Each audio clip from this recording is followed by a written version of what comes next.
21 বছরে করা এক টুকরো ভুল আজ যেন আমার পরিচয়ের দাগ।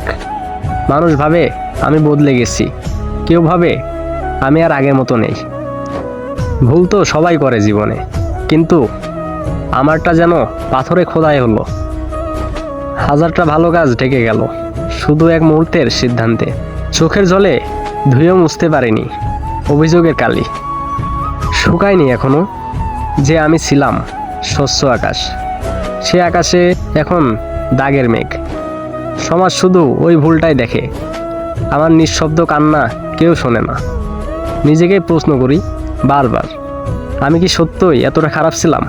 ভালো মানুষ হওয়ার চেষ্টা করাটা যেন বৃথা, কারণ ছায়ের মতো ওই দাগ লেগেই আছে। 21 বছরে করা ভুলটা ছোট ছিল, কিন্তু সাজা পেলাম আজীবনের জন্য।